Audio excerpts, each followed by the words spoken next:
જય માતાજી ખેડૂત મિત્રો, જય માતાજી. જય માતાજી.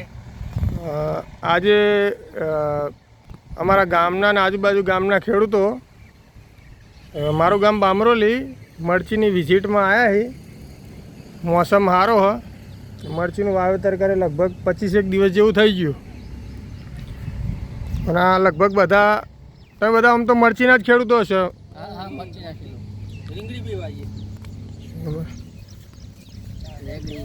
શું કહેવું તમારું આ મરચી જોઈને?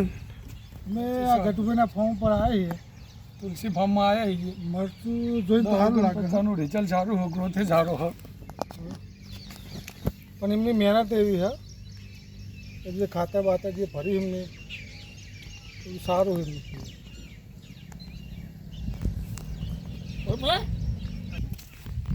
પ્રવીણજી, તમે કેટલા વર્ષથી વાવો મરચી? 2 વર્ષથી. અમુક જુઓ કેવું રહે મરચીમાં? મરચીની ખેતી આમ કેવી રહે? એમ સારી કરે. તકલીફો આવતી હશે ને મરચીમાં? શું તકલીફો, શું કાળજી લેવી પડે? દવાઓ તમે શું નાખો છો? દવા આમ તો 250 300 શું આ વરાનું આમ વાતાવરણ કેવું લાગે તમને? આમ શું લાગે આ વર્ષે મરચીના ઉતારા આ વખત કેવા રહેશે? સારું, વરસાદ સારો એટલે સરેરાશ ખર્ચા ઓછા પડે. વરસાદ સારો હોય એટલે પાણી ના આલવું પડે. મરચીનો ગ્રોથ એકંદરે આમ સારો થાય. દાદુભાઈ, તમારું શું કહેવું આ વર્ષ વિશે? શું કહેવું આ વર્ષે શું રહેવું જોવો? બરાબર, હાલ તો સારું દેખાય, અને પાછળ ભાદરવામાં જો કોઈ તકલીફ ના આવે, ઉનાળાત કુદરતી ઉનાળાત ના આવે તો હાલ તો બધું સારું જ છે. બરાબર, કુદરતી ઉનાળા તો હું એ આપણા હાથમાં નહીં. મનાજી, હા બરાબર. તમારે જેવી મરચી છે? મરચીનું વાવેતર કર્યું તમે આ વખત? 10 બરાબર. કેવી છે મરચી? જેવી છે?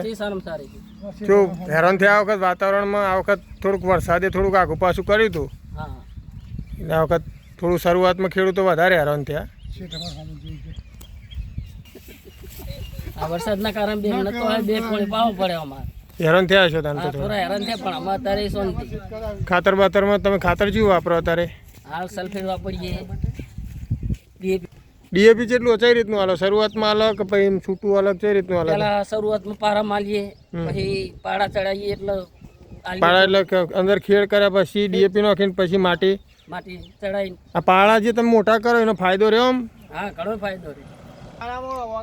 આ 249 વેરાયટી હા, સારું. આ વખત વરસ સારું દેખાય. ચલો, જય માતાજી ખેડૂત મિત્રો.